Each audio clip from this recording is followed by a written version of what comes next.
back escape system. So the first priority in a back escape is to protect your neck, okay? You're in big danger here, so I'm gonna put my thumb in here and my fingers on top of here and tuck my chin. Okay, as long as my hands are on top of his hands, he can't strangle me. Okay, the next thing I wanna do from a defensive standpoint is pull my legs up to my elbows. What that's gonna do is trap his hooks here inside of my hips. Okay, and that'll prevent him from setting up body triangles and transitioning to arm bars and triangles. It makes it more of a stalemate. Okay. Okay, don't talk, August. Okay, once I have my defensive position here, we're gonna start off with escapes to the choking side. This is preferred because there are more paths to escape on the choking side, so I think it's higher percentage. So with defensive posture, we try to get to the choking side. Okay, the first one, this is not the go-to, but we need to talk about it, is if I can break the grips,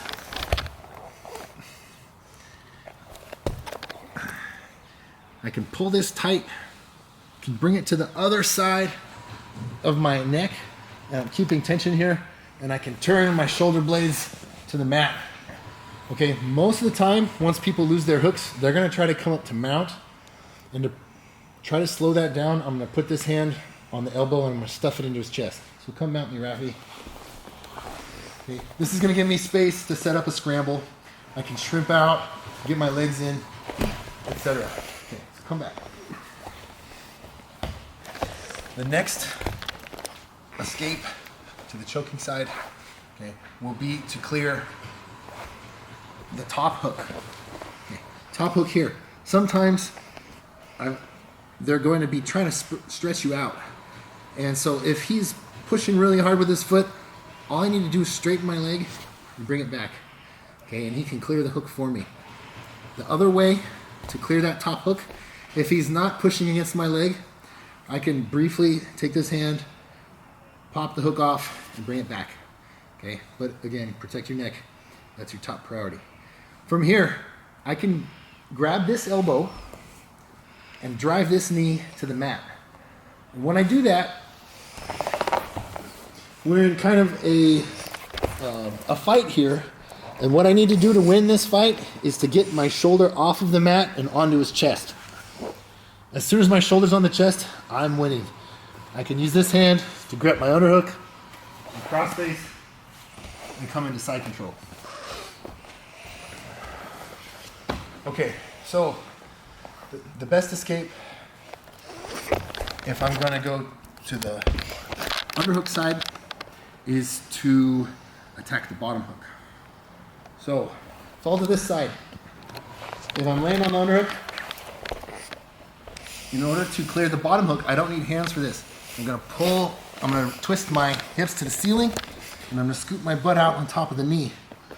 From here, I'm laying on the arm and the knee. So he's gonna have a hard time coming up. I don't have to get all the way to the mat. I can spin right into him right now. I take this leg on the inside and I thread it underneath. What that does is it turns my hips into him, and I can come up into his guard. What you got? Okay. Sometimes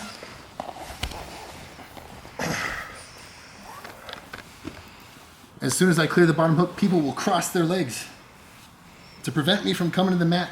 Doesn't matter. I can still, now that my hips aren't being controlled, I can spin right into the guard. Okay. Now, that's not to say I can still clear the top hook from the underhook side. Okay. If the bottom hook's not working and I get the top hook, it's fine. I can still do the top hook escape and drive my knee to the mat.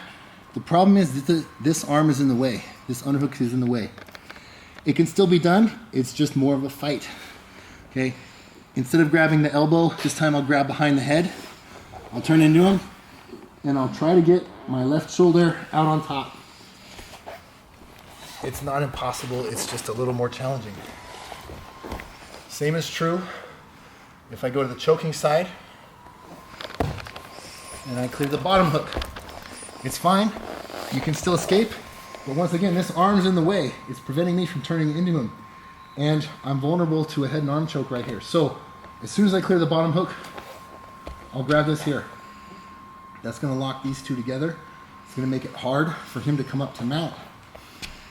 When I'm able to break this grip, or when he lets go on his own, now I can switch my attention to the knee.